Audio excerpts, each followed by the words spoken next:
What's up, family? We want to welcome you to another edition of For Veterans by Veterans. My name is Michael. We have a man, Walton from South Alabama. And then we got my man, Jamal from the Parts of Unknown. Fellas, how y'all doing today? All right. What's up, Chick? Hey, man, everything good my way, man. Everything is good my way, man. How y'all week been going, man? We'll start with first, Sergeant. We'll start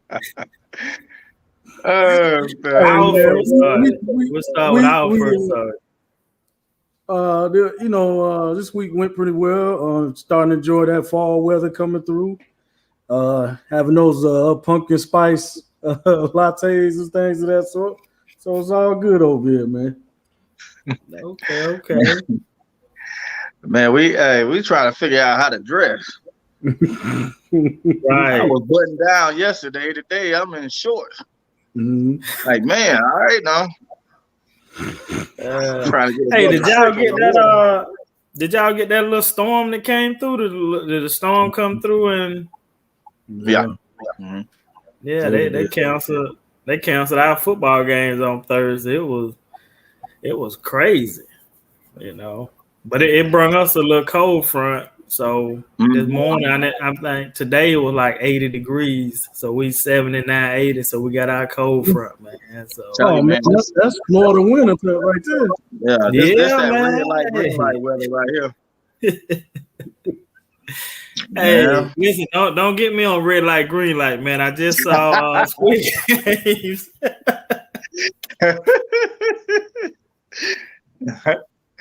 Yeah, man. Hey, look, we got to do that one. We got to make a special show just about the Squid Games. It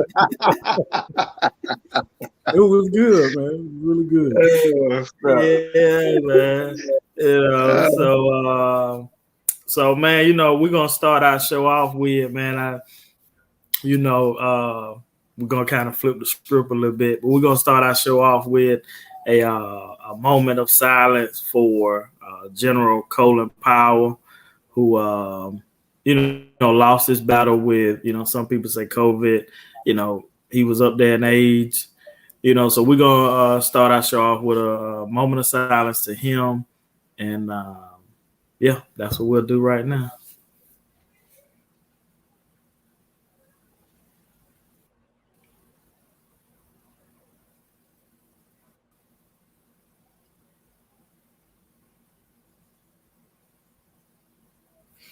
All right. So gentlemen, let's talk a little bit about General Powell.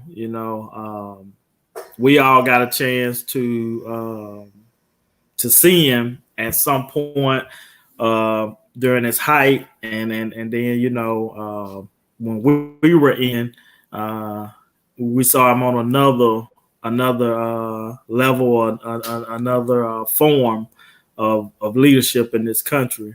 So I just want to ask you guys, man, what do you think about General Powell, and kind of what are some things that he may have done to help you out without actually knowing us, and what did the general kind of mean to you? We'll start with you, Walt. Man, I started back in 8th grade. Right before I went to 8th grade, that summer, I was about to start the 8th grade, and my first time seeing Colin Powell, and that's when Operation Desert Shield was in play, and seeing General Schwarzkopf, and heard a lot of his comments and stuff, and then I seen Colin Powell and was like, well, who is that? It was just as a black man, that's just caught my attention. Like, hey, I know we're that far up there, and just that alone, his presence, his whole demeanor and everything, and the way he spoke, it demanded your attention. And I watched that whole event go down through that summer, And even when we started school, man, we didn't even have regular classes because we were watching TV in the school, watching the war when Desert Shield turned into Desert Storm. I mean, we were watching it. They were calling it the push button war, and Colin Powell was all on top of it. And it although I didn't like the idea of war and people getting hurt and killed and whatnot, I had a sense of pride seeing General Colin Powell in action. That was just outstanding to me. A young brother like me, I was impressed. Yeah. Okay. Jamal. I mean, I really, you think about, what all the things that General Colin Powell accomplished in multiple careers, and but the thing that sticks out just for me personally, it's just sad, is that the loss of that figure. It just meant so much as far as talking about leadership, making sure you understand how to lead people, how to lead soldiers. He was honorable. Like, he made a mistake and he came back and he owned it. Unlike a lot of the politicians we have in office right now and before. So it's just you think about how great of a man that person was, and then also what kind of person he was. And it's just sad to see that another good person leaving, moving on, transitioning out. And I mean, that's the only thing I can really, I just can't get past that right now. This last week and a half, 2 weeks, where you just a stand-up guy. You're gonna miss that. We definitely need more stand-up people, especially in this point in time. So that's my biggest thing that's popping up in my head right now. Just a loss of words, thinking about that loss of a great leader and an outstanding man. So, right. And I agree with both of y'all, man. I was the same way. I remember being at Hutto Middle School, and they had a TV special used to come on during the day. I think it was called Channel 1. And we used to look at it. Yeah. We used to look at it, and I used to be in Mr. Thomas class, Mr. Marvin Thomas class. And we used to look at it, and then I remember seeing Colin Powell, and I was like, man, who is this dude?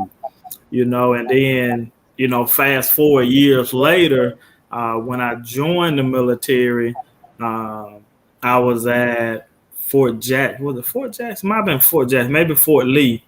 And he ended up coming to the post, and I was like, yeah, I remember that guy, but you so what's the word I want to say, in the trenches of what you're doing, you kind of don't really pay too much attention to it.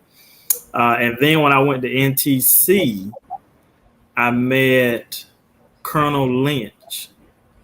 Colonel Lynch was the first black officer, and I think I had been in the Army maybe 18 months, somewhere around in there. But he was the first black officer that I met that was like colonel, that was on that type level.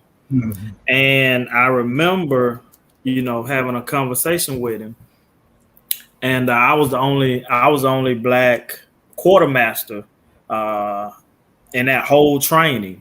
Because they brought us all in and put us all in a room, and I was the only black one there. And he said it was my first time going out there, and he ended up giving me a coin. And he said, man, listen, he said, whatever you want to do, you can do it as long as you put in the work. Mm-hmm. And I've never forgotten him, and I said all that to say this: if it wasn't for General Powell opening up those doors, I think later he became a general. Then he may have not been able to be in the position that he was in. So that's kind of where it transitions with me as far as Colin Powell, and then him being a political figure. Do you all remember when they were talking about he was going to run for president? The buzz. Mm-hmm. Let me ask y'all this: what kind of president do you all think he would have been? I mean, just going off of his character, what we know from his character, because he's kind of lived in that fishbowl for a long time. Going off of what we know, I think he would have been a stand-up president, man. I mean, every one of the presidents that's ever been in there has made a mistake or two.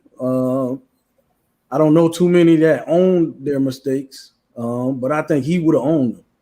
He'd be like, "Hey, I messed this up," and then he would have been like, "But this is the way forward," and continue to be that outstanding leader that he has been, or that he was. So I think he would have been awesome. Right, I agree. I think he would have. He obviously would have took responsibility for his actions as he did for the invasion of Iraq, and telling the UN about evidence of weapons of mass destruction. He owned that. And he came back and said, "Hey, I made a mistake." Mm-hmm. And so far, he's been the only one. He's been the only one to come out front and say, "Hey, look, I mean, he gave a reason as to what he was doing and why, but the bottom line was he admitted, I made a mistake." Right. And that's what leadership is all about. Right. So let me ask y'all this. So how do we create more Colin Powells? Man. I think we big shoes to fill there. Yeah, Right. Huge shoes to fill. I think I think we have a lot of potential future Colin Powells at a certain level, but I think as far as that political game goes, I don't know how you do it. I don't know. I mean, if you don't have that in you, that intestinal fortitude in you like that, I don't know. And then just to watch these politicians just waffle every day in and day out. I don't care what side you're on. They waffle all the time. They make a mistake. Oh, no, I didn't make a mistake. It just happened. Whatever. It was the other side, or they want to blame somebody. Just own what you did, and let's move forward. Let's stop. All right, let's not forget the good general was a Republican. Yes, he was. And spoke out against what the Republican Party had begun to turn into. Mm-hmm. Sure did. Yeah. And it was always a thing, like when it's like I had to be reminded that he was a Republican, because listening to him, I agreed with so much. And I took, I guess you can call it a quiz or something like that to see, like, your values, whether you're Democratic or Republican. And I honestly had more Republican values than I had Democratic. Me too. But I don't know if we're going to have anyone to like Colin Powell to speak up and say, "Hey, we're not going in the right path. This is not, what I signed up for. This is not what, we're all about." Right. And he did that. And that's why I said that's why it's so sad, because it's such a huge loss. That's a huge loss, man. I mean, if you think about any of the parties, that way y'all don't come for me in parts are unknown. Any of the parties. I mean, what person is representing that? What person is like, okay, we need to get back to go ahead and say Scott. Go ahead. Go ahead and say Scott. Go on. Go ahead. So, I think the word you trying to throw out there is called integrity. Right. Right. I believe that's what you want. Integrity, selfless service, honor, duty. Right. I think them the words you throwing out there, man. Something like that. Something like leadership. Yeah, leadership, man. And that's the crazy thing, man. People like him, like leaders, and I've been in certain positions to where I've been in leadership roles, and my thing has been like, I'ma own it. If I mess up, I'ma own it. Like, hey man, that was on me. You know, don't blame the people up under me. Blame me. You know, put that on my shoulders. You know, and then I've been on the other side to where I've been under leadership that, you know, some of them have taken the blame for some stuff that I've done. You know, and two of them guys we've had on the show. You know, you know, but I hear in the civilian world it's different. Like, ain't nobody taking no, Michael did that. You know, man, Michael wasn't even here when that happened. You know, yeah, but he didn't. You know, and everybody is covering their own selves. You know, and so I've always had that ability. And I tell you this story, and then we'll go. I was working for the #1 home improvement company in the world, and I'm in a position of leadership, and they asked me to fire one of my associates. And the reason, I knew why this guy was there. You know, I knew why he was there. He was there for the insurance. You know, he was an older guy and his wife was sick. He was there for the insurance. And I'm like, I'll just take a markdown on the item. It's like $600. I'll take a $600 markdown, and, you know, we'll just do a counseling session on it. They were like, nope, it's time for him to go. And I was like, I'm not doing it. Like, if y'all want to do it, you do it. And so the ultimatum was given: either you fire him or we're going to fire you, you know. And I just knew, man, that I couldn't wake up the next day knowing that I fired this dude, and I know why he's there, and he made a mistake on pricing. That we were to the good anyway. I was running a profitable business, so we were to the good. You know, $600, man, we threw that away every day. You know, and so they chose to get rid of me. And man, listen, my life since that time has skyrocketed. You know, because I just thought about having integrity and doing what was right. And if I did what was right in that moment, you know, even and then the crazy thing about it, the guys that were working under me, like, all those guys have like blossomed. You know, they're all doing amazing things right now, you know. But I look back and say, if I'd have did this guy like that, you know, maybe those guys would have looked at me totally different. Right. You know, so, you know, leadership is definitely, man, it's definitely the key. And General Powell, he definitely was one of those figures that, you're right, Jamal, that we could look up to. Yeah, you kept that value system, boy. You weren't playing. That's what I'm talking about. It's not too many people, whether you're a politician or not, a soldier or not, whatever, that have that. So, right. I mean, I agree with you. That's an amazing thing. Just you telling that story. It's not too many people that have that, man. I'm telling you. Right. Like, other people like, man, I'd have got rid of him, man. Man, listen. It was time for me to move on. Gotta do what you can live with. Yeah. Right. That's it, man. That is it. You know, so we're gonna segue into our next segment. Is October, and we're on the last day of it, is National Depression Month and Mental Health Screening Month.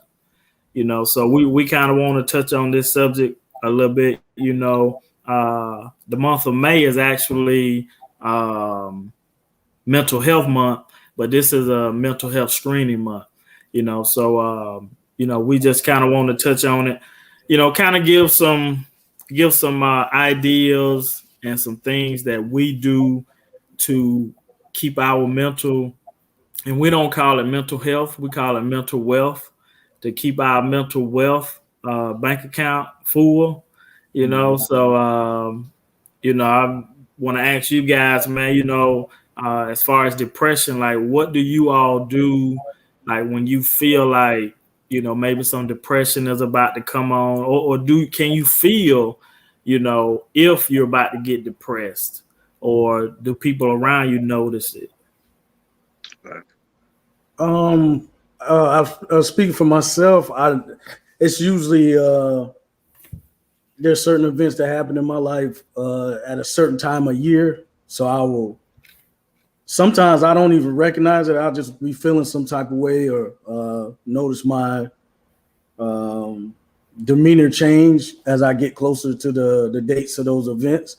And like I said, I don't even think about it. And then sometimes I'm like, oh, wow. Oh, yeah, it's about that time of the year. So, but some of the things I do to try to, stay in good spirits or anything like that is, one, when I feel, my mind state change or anything like that, kind of ask that question. Why do I feel like that? Why am I a little bit down? Why am I a little bit, sad, and what's going on? And then, that's how I get to, oh yeah, whatever event happened on this day or whatever. And I talk to a counselor. On a regular basis, and they give me some tools to use to practice, to try to keep me grounded, keep me in the right space, so that I don't get too far out there where I'm not in the right headspace. So that's just part of what I do. So Jamal, let me ask you this, man. Can you give us like maybe one, if you don't mind, if you comfortable doing, maybe giving us one of the tools that that you work on? Right. Well, I'll give you two. One of them is journaling. I like to just try to journal my thoughts, and kind of makes it easy to ask those questions of, look back and ask those questions of why I was feeling that way, or whatever. And then another thing is when I'm journaling those thoughts, there's this exercise that I use. It's called like challenging your thoughts. So you have a thought, or you have an event, you have beliefs about that event, and then you end up acting out. So what you want to do is just go through, and they give you a list of questions, and you kind of challenge the thought that you had. So that because thoughts become things, so you want to challenge those thoughts before they become something out of your control. So like a traumatic event or something like that, I'll go back through that event. I'll challenge my thoughts on that. If I believed I was responsible, then I'll start challenging, okay, why do I think I was responsible? What is the evidence for me saying that I'm responsible? What is the evidence against? What are my emotions about that? And just on and on and on until you kind of get to a point. I don't think I've ever gotten to a point where I've ever like it's 100% I'm good, but I can get to a point where I can manage those thoughts and bring it back to reality. Because sometimes emotions get high, and you just end up in a bad place if you don't get that under control. So challenging your thoughts and journaling are the two things that I use. Right. Wow. Hey man, you just helped me, man. Yeah. So because now I know why I write or type so much. Right. It's getting those thoughts out. And I was reading a book by Mel Robbins, The 5-Second Rule. I think I got it right. But the first 5 seconds when something come out, write it down. And whether it's good or bad, and so what I do is I write it down, I type it down, or like I'll put it in my phone. Like I got these little notes in my phone, man, I may have 1 million of them, just to kind of get it out of my head and really just look at it. Right. Because seeing it like, oh, okay. You know, like, oh, that's a dumb idea. Or it makes so much more sense when you write it down, because you can see as far as what I can see where I'm kind of going off the deep end. You know what I'm saying? Like if I write out, well, it was my fault that so-and-so got hurt because of XYZ, right? And then I could kind of run down and, well, wait a minute, who else was in the chain of command? Who else was part of this? You can't take 100% of the blame, because there's other leaders that's right. They doing the same thing you sitting in here doing right now. So is it 50% you? Is it 80? Is it, whatever the case may be, and try to work it down to, and then as you looking at it, you like, okay, I wasn't as responsible, but I still, it don't, certain things don't never go away, but at least it's a manageable percentage, if you will. So yeah. Right. I definitely feel you on that one. See, this for me is therapeutic to learn that people, especially friends, are going through either the same or similar things. Mm-hmm. So it it's like on the low, I'm learning, how to deal with some of the same issues. I didn't know what I was doing just to be doing it, but I have a digital recorder that I talk into, and I figured I was just writing down or capturing ideas and stuff, but these were things that were on my mind. And like Jamal was talking about, I have these certain moves where it feels like I'm about to be rushed or ambushed or whatever, and I got this fight or flight feeling, and I'm trying to take control of it, because I'm trying to tell myself, okay, nothing's going on, just relax and chill out. But there's been times where people have caught that. And when I thought I was hiding it, they've caught it and asked me, well, man, are you all right? And when you see 3 or 4 people surrounding you, you're like, oh man, what did I just do? And I'm like, yeah, I'm fine, trying to play it off. But they're like, man, we thought something was going on, something was about to happen. It looked like you was fixing to, go after someone or something. As I've had moments where I've blacked out, but trying to get control of it. I've done, I don't know, so, but yeah, I would need to talk to someone, definitely, about getting better control of it. But yeah, I'm learning right now. Hey, same here, man. See now, like, so Jamal gave me a name of what I be doing. Now I got a name to go with it now. Right. So, and it's crazy how, if we don't have these conversations, how something that he's been doing, I've been doing it just in a different manner, and you've been doing it in a totally different manner. Well, actually, him and I are the same, but now I got a name for it. Right. And so, yeah, you got the same thing, man, and so, but it's good that we're having these conversations. And I think when I was reading something, when I was listening to a pastor, Pastor Hart Ramsey, and he was talking about depression, and he was talking about, man, when you feel like you're about to get in, you feel depression about to come on. He was like, man, just go walking or jogging. And he was like, there's something that's in your, as you're walking or you're jogging, there's, it was something that's in your foot that will give off signals, and it'll release those signals all the way up to your brain, and it'll change your thought patterns, just by getting out walking. And he had another term for it, but that's the part, that's the part that I can remember. And literally, man, it took me back to when we were in the military and you out there on that jog, man. I don't know about y'all, but being depressed was the last thing that I ever thought about, man. you know. And even now, when I get up and I do my walk, man, you know, when I get finished, I feel better. You know, the air, you know, the sun, you know, it's almost like gratitude, man. I'm grateful to be able to even do this, you know, because some people can't get up, and you know, so you know that's kind of some of the stuff that I do to help me, but also I believe in self-care.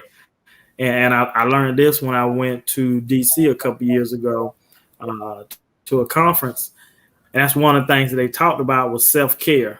You know, taking a couple of days to yourself, or you know, going and maybe getting a massage, or you know, getting your feet worked on, or you know, or going, you know, having somebody, you know, a haircut, you know. You could call it a pedicure. It's all right. You don't have to. Okay, yeah. It's all right, man. It's all right. You call it a pedicure. You know, I don't win. Hey, I go ahead. I don't win and got them feet hooked up, man. Cause okay, yeah, I can't stick my dogs up there, boy. Hey, they take all kinds. And they'll bring out, if they need to bring out that buzzsaw, they'll bring that buzzsaw out for you. Yeah, they look like I've been on the Manchu March. I did too. Mine do too. Oh man, you know, but even stuff like that, man, like it's therapeutic, you know. And a lot of times, you know, we won't go get in it. Like we'll go get a haircut, but then that's about it. You know, get a haircut, you know, go get some beers, you know, and then look at sports. And you know, a lot of times that ain't totally therapeutic, man. Like, you know, it's still even in sports, it's still competition, you know. So it's like you still racing, you know. I went and got a facial before the pandemic. And it was my first time. I was like, man, listen, this is like the best thing in the world. Man, these women been holding these. Well, they ain't been secret, but you know, we've been. Ah, man, I don't get that. Whatever. Hey. Right quick. Just don't put the cotton in the toes, man. Don't do that. Right. You know what, man? I gotta get one, man. You know, but now listen. Now you think back. Now and the thing about it, like I can hear. You know, I grew up around some old men. You know, I can hear them in the back of my head what they would say. Hey, but I went and because you know, Tree been badgering me for years about my feet, so I went and got them hooked up. But when I went in there, it was like 2 or 3 old dudes in there. Vietnam vets sitting in the chair, chilling. Like, okay, this ain't bad. All right, it's all right. It's okay. So sat down and did that. Got them feet hooked up, man. Yeah, and all that no more. All that's therapeutic, man. That's self-care, man, and that's what we need to start doing more of. Like we got to have the brothers, you know, doing more self-care. You know, taking care of ourselves better. You know, not just be on the go all the time.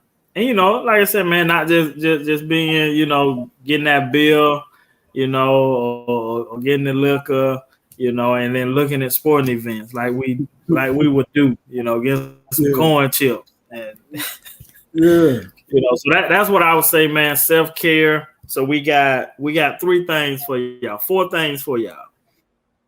We got journaling, you know, write your thoughts down. 2, challenge the thoughts. You got number 3, you can record, do video recording, you know, and then go back and look at it.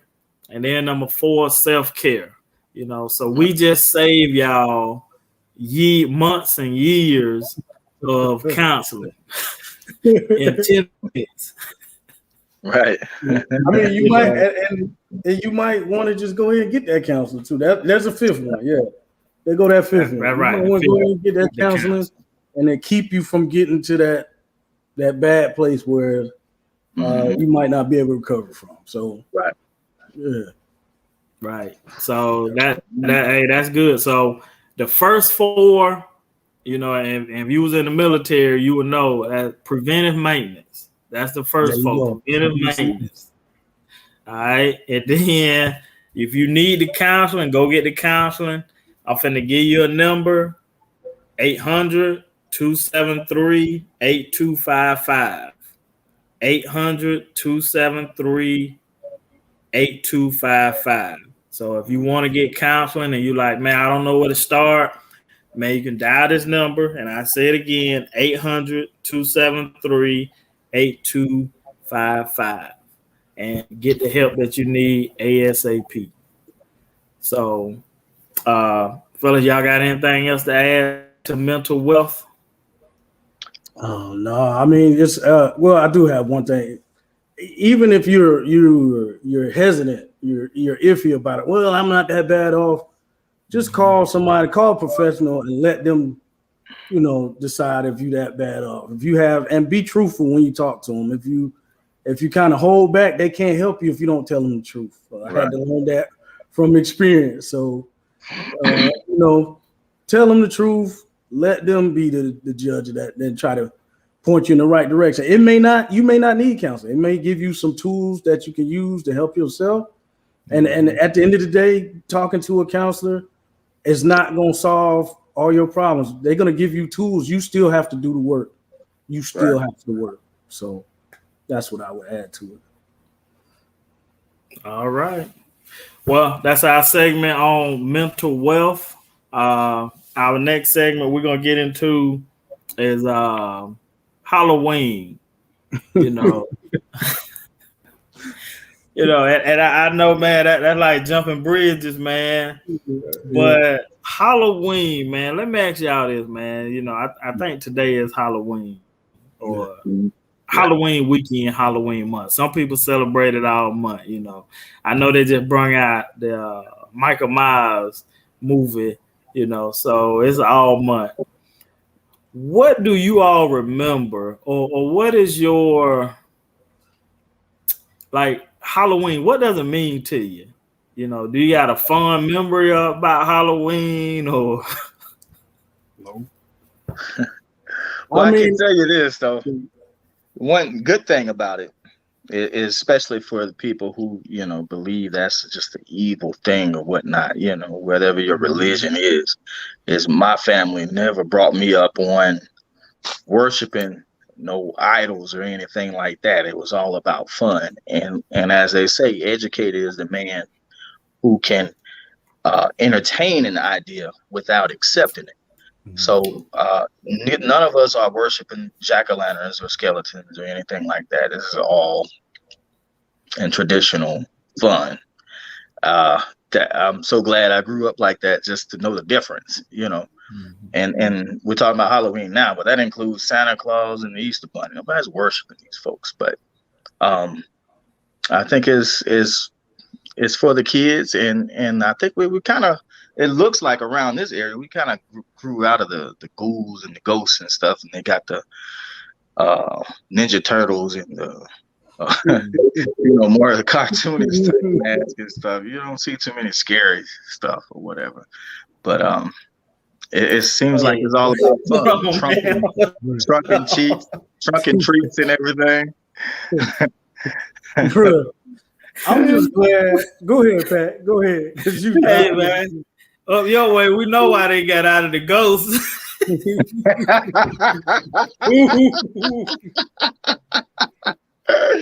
Oh, snap. Man, in this time, they better get out of it all around, all three of these things. But man. Hey, I'm just glad I'm an adult, man, because I remember growing up and we couldn't afford the costumes. And I remember one year my mom was like, she was like, "What you want to be for Halloween?" And I can't even remember what I said, but I said something. It probably was Thriller, the werewolf, you know, like Michael Jackson played, or something foolishness. And she was like, "You gonna be a sheriff?" And I'm like, "A sheriff?" She said, "Man, go over there, and you gonna make your own costume." I was like, I'm gonna make my own costume. Okay. He said, go there and cut a hole in that grocery bag, that paper grocery bag, and put the arm, cut a hole for the arms, and then we're gonna put the star out, put it on your chest, talking about sheriff, and that's gonna be your costume. And then she got me a little hat. I was so mad, bro. I'm 40 some years old now. I'm still mad about that, bro. Hey. Come on, dog. Nah. Trying to hand candy. I'm like, look, nah, I got that. I got a similar story, man. When I was in first grade, my mom had bought me a Superman costume, and so got it, man. I wore it, and every year they had at school they would have like a contest, right? And so I came in like third place or whatever, right? And the next year, mama had no money to get me no costume.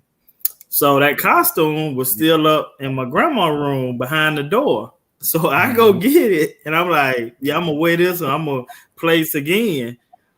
Man, it's time. We go through the whole day. I remember like it was yesterday.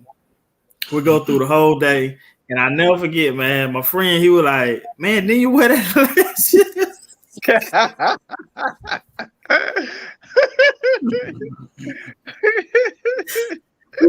I was like, I said, yeah, I did. He said, you ain't gonna be able to fit in this shit. So I go, I put the costume on, man, and it was tight. I'm talking about like I was looking like Ron Simmons in it, man. Looking like Superman. Man, we go like, yeah, I'm talking about real, man. Man, we go through, man. I don't place this time, and then we get back to the classroom, and my friend had to cut me out of it. Great, Dave. You can't get that bad boy back off. Hey, man, I'm about to suffocate it. You say you did all this. I ain't even placed, man. Oh, man. Hey, man, look, me and Halloween, I have not did a costume ever since then, man. No. So I think that was back in 88. Yeah, 87, 88, man. Somewhere in there, man. Well, on the other side of the country, costumes. I was on the other side of the country just as mad as you was about Halloween. Let me tell you that right now. Oh, man. You know what? Yeah. I want to bring up one thing that I remember more than all the candy I ever got, man. I went with a group of guys in the back of our neighborhood, man. There was an much older lady that came out when we was yelling trick or treat or whatever, and she had this roll of nickels, and she put a nickel in everybody's bag. And the other kids, they were, like very vocal. They were like, what in the world I'm gonna do with a nickel, this and that. But I knew, which I didn't speak out or whatever, but I stayed and I actually talked to the lady because I knew from what my grandmother had told me what a nickel did back in their day. Mm-hmm. Right. So I talked to her for a while, but I never ever forgot that. And of course, I'm honestly sure she's pretty well much gone by now. But I used to want to go back and check up on her or whatever because I knew for her, she probably felt like that was like a real blessing for her to be able to give that out. And although no, it wasn't much we could do with a nickel, but I knew what she thought of it. Mm-hmm. So that was a fun memory of Halloween for me. Yes, sir. Yes, sir. Well, gentlemen, we're gonna close out on this one topic that happened yesterday. So if you don't know, you'll know we pre-record the show. Okay. Yesterday down in Jacksonville, they had the cocktail party. Mm-hmm. And my Georgia Bulldog, we ate some good gator meat. Man, that gator was good and tender and juicy, man. I'm telling you, man. We ate so much gator meat, man, that we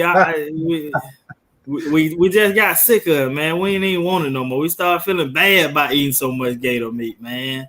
You know, so shout out to them Georgia Bulldogs for going on there and tearing it up, you know, and letting everybody know we here, you know, and we still working on our quarterback situation. You know, working on that. I got a lot of Georgia dogs on my Facebook page, man. I got a lot of Georgia dogs on there, bro. I'm talking about it's a heap of them. So when I get on there and I put something about Roll Tide, boy, they coming. They like, especially when I put that picture. Look, man, hey, listen. I ain't coming for y'all until we beat y'all. So until we beat y'all, I can't say nothing. I ain't saying nothing. Just like the Atlanta Braves, I ain't saying nothing. That's how you know you. That's a true Georgia fan right there. Because hey, hold on, wait, let's see. This is we ain't playing with y'all. Let's see what happens. Nope, let's see what happens. I ain't saying not. And listen, not nothing. I ain't saying nothing. It's done, right, till it's all said and done, you know, then I come out with that scroll. Yeah. I can't stretch it was over. I done that before. I didn't stretch it too soon. Oh man, I ain't done that before. I learned my lesson in 2003. Cut the game off. I was stretching. Cut the game off. Went back, talked some trash, and partner of mine said, "You didn't finish watching that game, did you?" I said, "Excuse me." Yeah, man.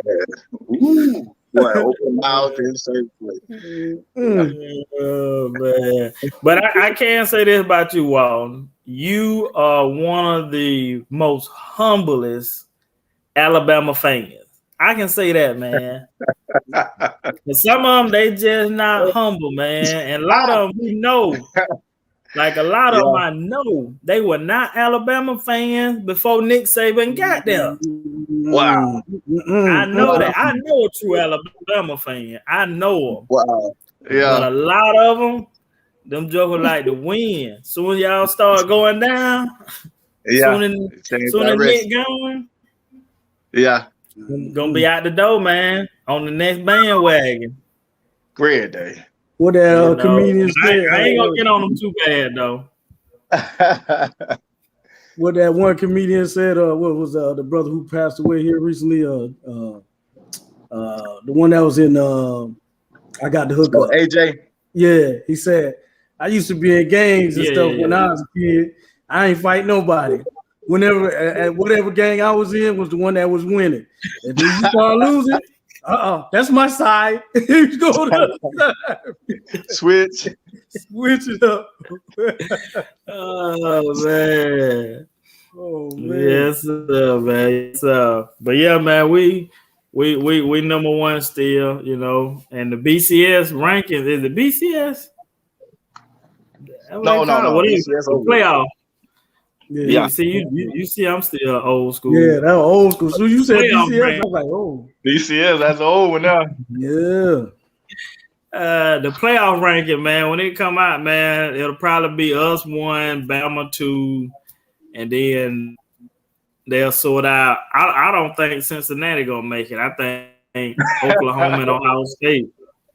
Man. Yeah, I think they're gonna keep Cincinnati out. I'm sorry, Cincinnati fans, but yeah, that Tulane like to get y'all, like to choke y'all up. Right. Yeah. Well, fellas, man, we coming to an end, man. We done talked about General Powell. We touched on mental wealth awareness. You know, we gave y'all the 5 keys to that, you know, and talked a little bit about Halloween. And we finished it up with the good old cocktail party down in Jacksonville. So next year we ought to do a show down there next year, man. Let's do a show in Jacksonville next year, man, at the cocktail party, man, and film the whole day, man. I know it will be hilarious. Oh no, now it ain't but three of us. Hilarious. one Georgia dog, a Florida State, and a dog on Rose. Yeah, I don't know. Kind of deep down there, Pat. Don't worry, man. Hey, y'all will be with me, man. You'll be in good company, man. No doubt. Yeah, go Dogs, baby. God bless you, and we love you.